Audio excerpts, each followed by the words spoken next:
Welcome to everyone. So first of all, I would like to thank Waters for organizing this electronic biopharma analytical forum and for giving me the opportunity to present our latest results in the field of 2D-LC-MS.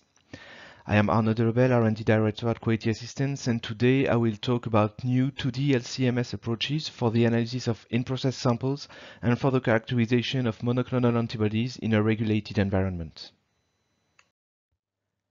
A few words to start with about Quality Assistance. So we are a contract research organization based in the south of Belgium, and we provide analytical services to the pharma and biopharma companies in a full GMP compliant environment. So we comply with EMA and FDA regulations. We offer a product dedicated support and customized project management, and we have more than 35 years of experience in this field. Last year, we worked for 67 worldwide R&D companies on about 200 projects. Today, we are slightly more than 200 employees and all located on the same site in Donstien, Belgium. So the agenda for today's talk. So first of all, I will talk about multiple heartcut 2D-LC, what it is used for and how it works. Then I will detail the capabilities of 2D-LC using At-Column Dilution technology and how to optimize method using this technology. And finally, I will talk about two applications. First, the characterization of in-process samples using protein A and reverse phase 2D-LC-MS. And second, the automated subunit analysis by 2D-LC-MS. So first, an introduction on multiple heartcut 2D-LC-MS at Quality Assistance. So we are equipped today with 3 Xevo J2XS cutoffs, and one of them is equipped with 2D UPLC. It consists of a H-class biosystem and an I-class system. Everything is controlled within UNIFI for both 1D and 2D analysis. And the fact to use UNIFI offers full GMP compliance for the work we do for pharma and biopharma applications. In the agenda, I mentioned heartcut 2D-LC, but there are two modes that can be used for 2D-LC-MS or 2D-LC. First one is comprehensive, and the second one is heartcutting. So a very quick word about comprehensive 2D-LC. So in comprehensive mode, all the material that goes out of the first dimension column will be sent to the second dimension and analyzed. So you can see here the example of the Higgs separation of an antibody-drug conjugate, and you can see all these lines that correspond to a fraction that is sent to the second dimension. So you see that everything is analyzed, even some fractions that have no real interest. But the advantage is that you will get a 2D map on which you can have information about each fraction of the first dimension and get the corresponding separation in the second dimension. So the problem with this system is that it is not robust enough for routine use at the moment. It needs complex data interpretation, and you need a specific software solution, usually custom-made solutions, to analyze all your data. And clearly today, this is not ready for regulated environment. So I will not talk more about comprehensive 2D-LC, and I will focus on heartcut 2D-LC. There are two ways of performing heartcut 2D-LC, single or multiple heartcuts. So the systems that you will use will be slightly different. In single heartcut 2D-LC, there is one injection on the 2D system, and you will transfer one fraction of the first dimension to the second dimension. So for example, here, this peak only will be transferred to the second dimension. Using a multiple heartcut system, you will do one injection of your sample, and you will be able to transfer on our system up to 7 fractions to the second dimension. So here you can see that we will transfer 3 peaks, this one, and this one, to the second dimension to be analyzed with only one injection of your sample.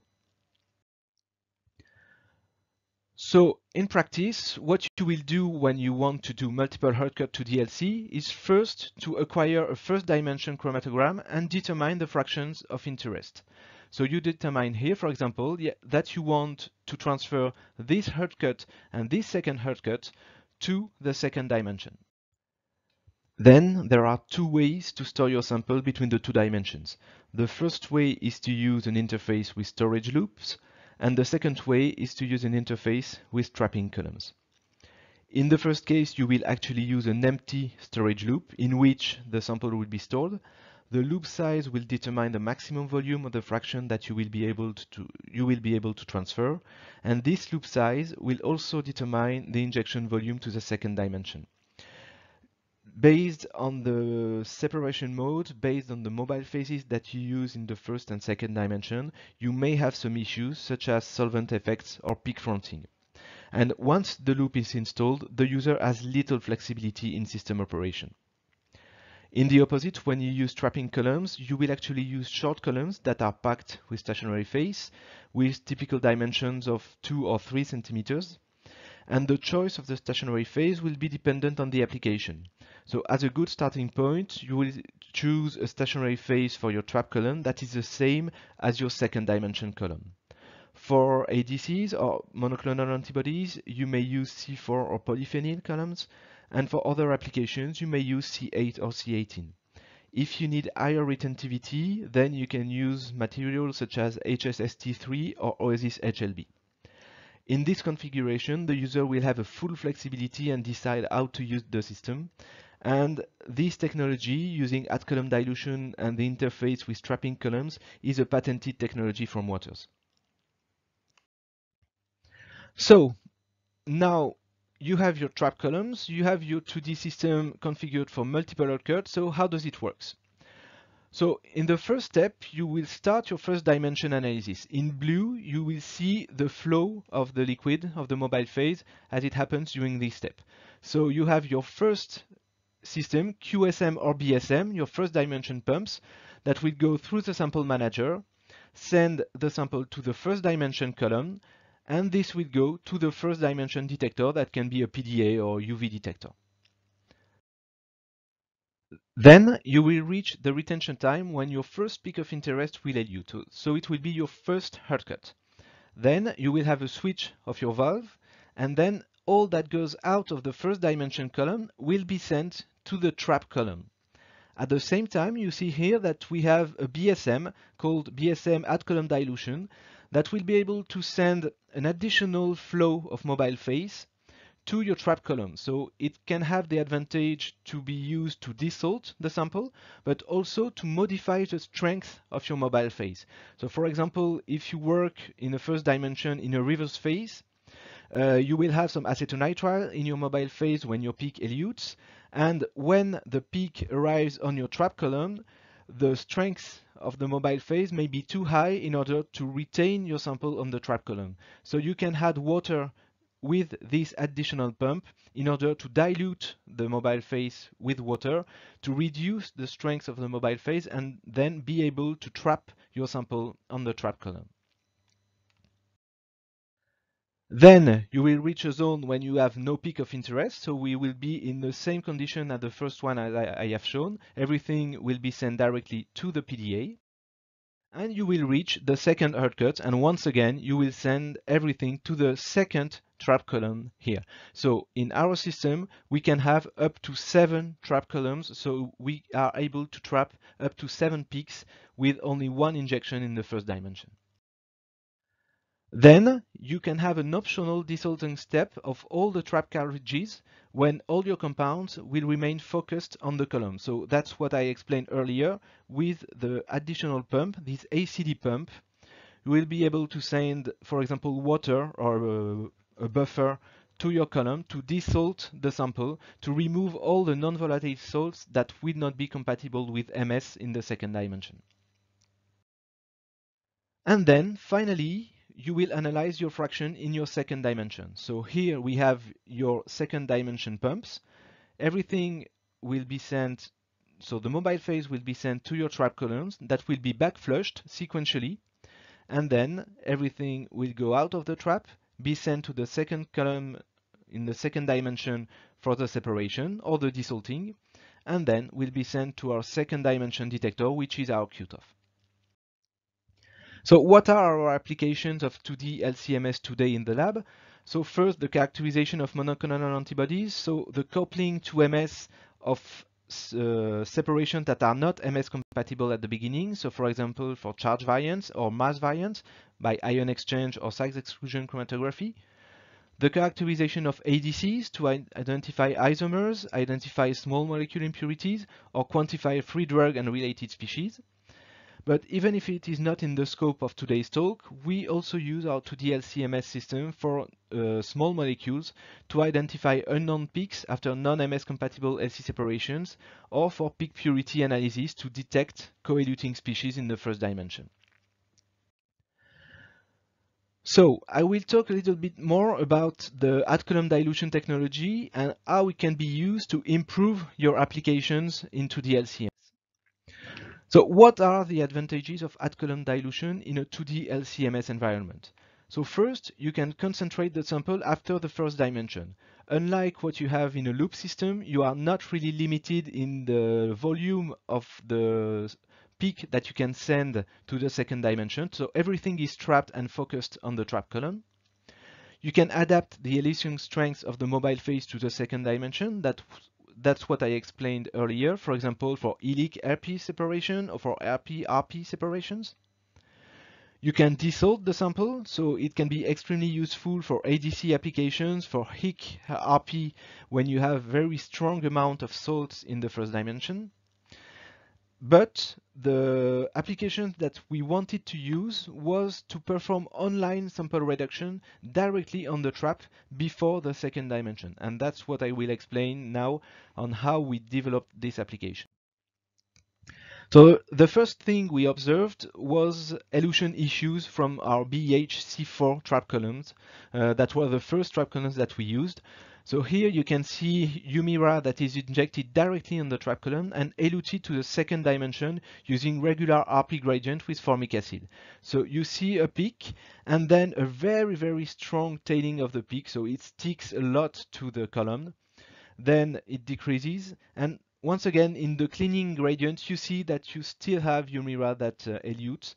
So it means that we have a lot of material that sticks to the column, either the trap column or the second dimension column, and it cannot be used really in this condition. So with the C4 column at room temperature. We decided to use instead the BioResolve RP as a trap column, as it is known to have less issues in terms of stickiness of your protein to the stationary phase. So you see here that for Humira we have a much better behavior with less peak tailing, but still significant. And when we switch to 80 degrees on your trap column, you see that we have a very nice peak and much less carryover in the cleaning part of the gradient. So by increasing the temperature on your trap column, it's much better. That's something that is known for analytical separations, and there's no reason why it should be different for trap columns. And you see that in that case, it improves a lot your separation. Then we tested online reduction on the trap column by injecting 20 micrograms of Humira and by performing reduction on the trap. So to start with, we started at 25 degrees for the trap column, and the reduction was done with 1 millimolar TCEP in 10% acetonitrile for 5 or 10 minutes. Then we had a rinsing step to remove TCEP before the second dimension using 1% formic acid in water. And finally, we analyzed our reduced species, or hopefully our reduced species, in the second dimension with a classical gradient of formic acid in water and acetonitrile. So at room temperature here, you can see that we have 3 peaks for the light chain and 1 broad peak for the heavy chain. When we increase the temperature, we have a better resolution for the heavy chain. We begin to see several peaks. And we see also that the 3 peaks that we detect for the light chain have different intensities, and we move toward species eluting later in the second dimension when we switch from room temperature to 50 degrees to 80 degrees. So if we have a look to the different peaks that we observe in the second dimension for the light chain, you can see that we have a shift in mass. So 2 daltons between each peak, And we also have a difference in terms of charge state distribution. So that means that probably we have a change in conformation or a change in molecular weight at the 3 different retention times. And our idea was that it may be linked to intramolecular disulfide bridges that are not fully reduced by TCEP. And that's something that we have seen in some recent publications in the literature. In order to improve that, we decided to use DTT instead of TCEP. So we injected Humira directly in the trap column. Once again, our trap column was a BioResolve column. We reduced with 10 millimolar DTT in ammonium bicarbonate and a trap column at 80 degrees.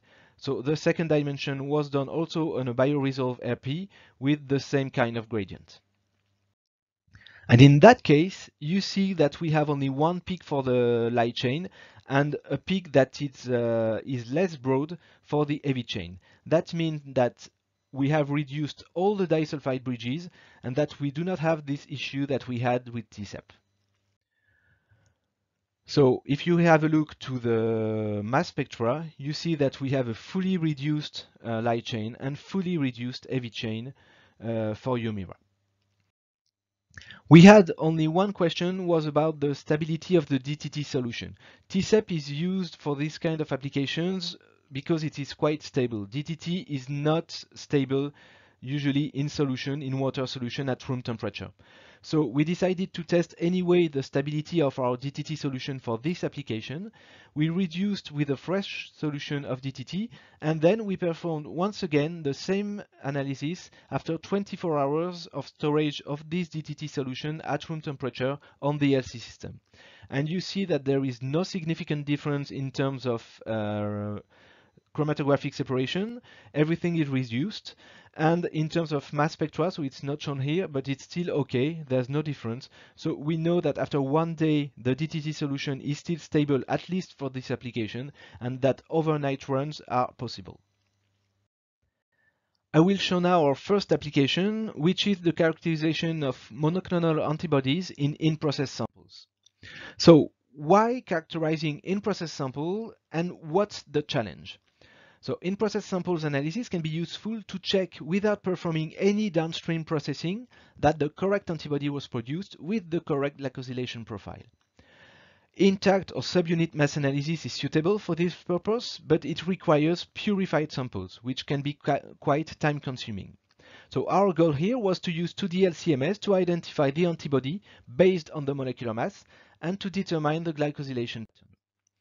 So in the first dimension, we use a MapPak protein A column with the eluent, which is a phosphate buffer. We used a trap column, a BioResolve RP trap column, with an optional reduction, as I shown before, and a second dimension separation on a BioResolve RP column. So that's what we get for the 2D-LC of Nivolumab after protein A and reverse phase in the second dimension. You see that we have a nice peak with a bit of tailing, but it's not critical for this application. A nice raw mass spectrum and also a nice deconvoluted mass spectrum that is able to give you information about the mass of your antibody, but also on the glycosylation profile.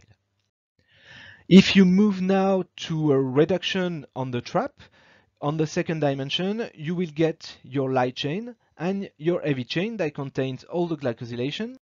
And if you have a look to your mass spectra, you will be able to analyze separately your light chain. So as the molecular mass is lower, you get a better mass accuracy, a better resolution, and you are able to see your light chain and your light chain with pyroglutamic acid. On the heavy chain now, you are able to measure the molecular mass with a good precision, thanks once again to the lower mass compared to the intact mass analysis. And you can see the different glycoforms, so G0F, G1F, G2F, that allows you to determine quite quickly your glycoform pattern directly on your in-process sample. So as a conclusion for the first analysis, so it's possible to analyze crude in-process samples without any offline purification. MS data can be obtained on the intact antibody, but also on the reduced antibody after online reduction on the trap column. And the following information can be obtained: the molecular mass of the intact antibody, the molecular mass of the light chain and heavy chain, the glycosylation profile, but also other post-translational modifications such as lysine clipping, pyroglutamic acid, or oxidation. So this can be very useful when you optimize your process to be able to know you just have to take an aliquot of your sample without any purification, and you are able to get all this MS data to check that your process works correctly, or the modification that you apply to your process has an impact on the quality of your antibody. And everything is done in a fully automated way without any sample preparation. The second application that I wanted to show you is automated subunit analysis. So it's common to analyze antibodies at the subunit level. So our goal was here to automate the workflow for the analysis of mAbs and ADCs. So first, to digest the antibody by IDS using the Fabricator HPLC column that is commercialized by Genovis in the first dimension. Then perform optional DTT reduction on trap, and then separate the digestion products in the second dimension by reverse phase. So here is the scheme for the digestion with Fabricator. Fabricator is able to digest the antibody just below the hinge region to give the Fab2 fragment and the FC/2 fragments here that contain the glycosylation. And if you reduce those fragments, you will get your FD, your LC, and your FC fragments separately, all with a molecular mass close to 25 kilodaltons, with both in terms of chromatographic separation and mass spectrometry resolution, gives you a much better quality data compared to the intact mass analysis. So in the first dimension, we use our Fabricator HPLC column using 200 millimolar ammonium acetate for the elution, and we use an isocratic elution for 3 column volumes. Then we used our BioResolve column as the trap. We performed optional DTT reduction with 10 monomolar DTT in ammonium acetate, a desalting using formic acid and TFA in water, and then in the second dimension, a MAPPAC RP column with a separation using 0.05 formic acid and 0.05 TFA in water or acetonitrile. And here's what we get for Nivolumab after Fabricator digestion and without reduction. So you get your FC/2 fragment at 25 kilodaltons and your Fab2 fragment here at around 95 kilodalton. So you get a very nice mass spectrum here for the FC that allows for the determination of the glycoforms, and also a nice spectrum for the Fab2 fragment also, that allows you to detect some modifications. And if you have an antibody that contains also glycosylation in the Fab region, you will be able to perform glycoform analysis at the subunit level. If you want to get more resolution both in the chromatographic separation and in the mass determination, you can perform online reduction on the trap column, and that you will get this nice chromatogram with the FC fragment here, the light chain, and the FD fragment. If you now have a look to your mass spectra, you can get here the information on your FC fragment with a nice separation between the different glycoforms. You can get information about your light chain and on your FD. So you get very nice data very easily and very quickly at the subunit level. This method can also be used to analyze the forced degradation samples. So here we performed forced oxidation on Nivolumab. It was incubated for 45 minutes at room temperature with hydrogen peroxide at 2 final concentrations of hydrogen peroxide, 0.2 and 0.075%. The oxidation was stopped by addition of methionine, and it was incubated at room temperature, and the samples were analyzed by 2D-LC MS, as I have shown you before, with an optional reduction on the trap column. Without reduction, you get this separation of the FC fragment here, and you can see that when you increase the amount, the concentration of hydrogen peroxide, you see some new peaks here that appear that correspond to oxidized species. and you get your Fab2 fragment on which you don't detect any significant modification when you increase the hydrogen peroxide concentration. When you reduce your sample, once again, you see some peaks, some additional peaks on the FC region, but no significant difference on the LC or FD fragments. So it seems that the oxidation occurs mainly on the FC fragment here. So if we now have a look to the deconvoluted mass spectra, you can see that between the control and 0.2% of hydrogen peroxide, there is no significant difference for LC and FD fragments. But if we have a look to the FC fragment, you can see here that we detect a lot of mono and deoxidized species on this FC fragment. And we can plot this here, so the control and the two oxidized samples. And you can see that on the oxidized sample, we detect a large amount of mono and deoxidized species. So this way of performing the analysis by 2D-LC allows for an automated determination of the oxidation, and it opens the way to multiple attribute monitoring at the subunit level in a fully automated way. A couple of take-home messages now. So I have shown that 2D-LC using At-Column Dilution technologies allows for a quick and automated methodology for the characterization of in-process samples and for subunit analysis. And these methods can be implemented in a fully GMP-compliant environment thanks to UNIFI. So in addition to the proof of concept that I have shown today, if you want to test your own samples and to see by yourselves that these methods work and can be very useful, if you are interested in a collaboration, send me an email and we can set up a collaboration and test your own samples on these methods.